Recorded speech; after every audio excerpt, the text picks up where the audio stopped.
TRL. By the second day of their 3-day mission, the team was ready to transport the dismantled parts, including the drum, on the road to Paradise Hill. They secured the parts onto trailers with chains to ensure a stable journey. Although the road conditions posed challenges, with Mike's truck struggling through slushy patches, the team were displayed allowed them to navigate these obstacles efficiently as they approached the final leg of their journey. The significance of their task became evident. The transport and reassembly of the TRL at Paradise Hill were crucial for turning around a season that had so far been below expectations. The potential to extract a significant amount of gold from the season, driven by the high market prices, added pressure, but also a sense of urgency and purpose to their efforts. Tony's leadership was instrumental in keeping the team focused and motivated, despite the physical and logistical challenges. As they neared the end of their journey, the team was poised to set up the TRL and begin mining operations, hopeful that their efforts would pay off handsomely and justify the risks and costs they had incurred in the unforgiving terrain of the Yukon, where the battle against nature is as tough as the quest for gold. Tommy Beets stands as a titan among miners. His recent escapade, involving the acquisition and transportation of a colossal wash plant, epitomizes his daring approach to gold mining, a testament to his unyielding spirit and knack for turning the impossible into glittering success. Tommy's journey began with a bold move: the purchase of a 35-ton TRL wash plant designed by a renegade miner decades ago. This wasn't just any equipment, it was a beast that promised to revolutionize his operations and significantly boost his season yield. Despite the plant being abandoned after just one season of use, Tony saw potential where others saw scrap metal.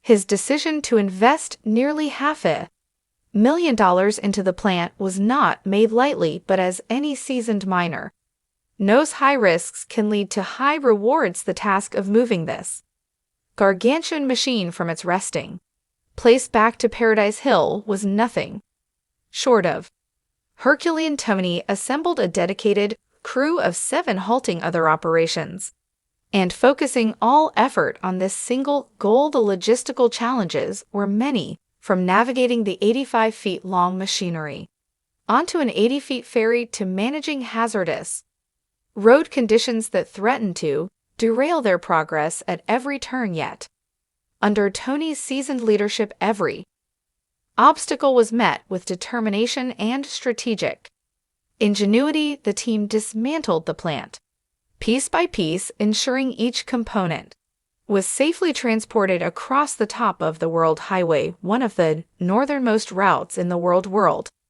adding a layer of dramatic flair to their already intense journey. What makes Tommy Beets a standout figure in the world of gold mining isn't just his ability to spot opportunity, but his capacity to mobilize resources and people towards achieving a collective goal. His leadership style is direct, and uncompromising quality is necessary. In the harsh mining environment of the Yukon, he knows when to push hard and when to pull back, ensuring the safety of his crew while maximizing productivity.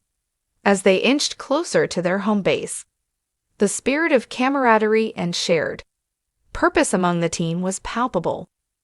Despite the physical exhaustion and mental strain, there was an air of optimism. They were not just hauling a machine, they were moving a beacon of hope, a tool that could potentially secure their financial futures and cement their status as one of the most successful crews in the annals of gold mining. Tommy Beets is more than just a miner. He is a visionary who dares to dream big and works tirelessly to make those dreams a reality. His story is one of resilience, leadership, and the relentless pursuit of gold. It's a story that resonates not just in the Yukon, but wherever there are tales of risk and reward. As the season progresses, all eyes will be on Tommy and his crew, eagerly watching as they strive to strike gold. proving once again why he is one of the most respected and celebrated figures in the industry. In the captivating world of Gold Rush, veteran miner Tony Beets embarked on a unique journey that blended the thrill of a helicopter ride with the strategic acquisition of a gold mining wash plant. Amidst the backdrop of soaring gold prices, Tony, known for his bold ventures, discovered an abandoned yet innovative wash plant.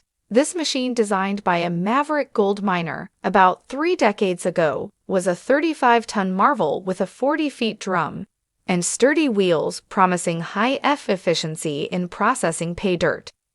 Despite being used for only one mining season before it was deserted, the allure of this plant was too great for Tony to ignore. He envisioned it revitalizing his gold extraction efforts, especially as he and his team were struggling to meet their season's target of 3,000, having only secured a third so far. Tony's decision to invest nearly $500,000 into the plant, a significant discount from its original asking price of about 1 million IHON, showcased his commitment to making the most out of this high-stakes season. The pool's potential to simplify and speed up their operations made it an enticing prospect, much like moving a dredge, but potentially more manageable as Tony and his team prepared to reintegrate this massive machine into their operations. Their anticipation was palpable. This innovative plant not only represented a technological advancement, but also a beacon of hope that could lead them to meet, if not exceed, their gold extraction targets for the season. Once Tony Beets returned to his camp at Paradise Hill, he swiftly assembled a crew of 7 men to help transport the newly acquired TRL wash plant. This required pausing all other mining operations and dedicating a substantial amount of equipment and manpower to the task. Despite the costliness of this endeavor, approximately $60,000 per day, Tony was optimistic about the potential returns once the TRL became operational, with Tony's son Mike, an expert in heavy equipment, at the helm. The crew faced the challenge of transporting the 85-foot-long machinery to their camp. This task became particularly daunting when they realized the ferry they intended to use was only 80 feet long. The prospect of either not being able to use the ferry or having to travel an additional 200 miles to cross a bridge loomed over them, but fortune favored their boldness. The ferry was able to accommodate the long equipment, much to the relief of both the crew and the ferry's captain. Once across the river, the journey continued along the top of the World Highway, one of the northernmost highways in the world. The crew had to remain vigilant, as even a slight mishap could tip the trucks due to the machinery's massive weight. Upon reaching the location of the TRL, Tony directed his team to start dismantling the plant.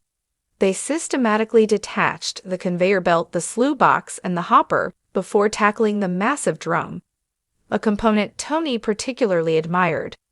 Their plan was meticulous, aiming to transport each piece back to Paradise Hill efficiently. After a long day of hard work, the crew wound down. They enjoyed some well-deserved rest in their makeshift accommodations at the roadhead, ready to resume early the next morning. Tony, ever the resilient leader, prepared for another tough day, motivated by the urgency of the late season and the looming threat of being snowed in, which could delay their operations until the next year.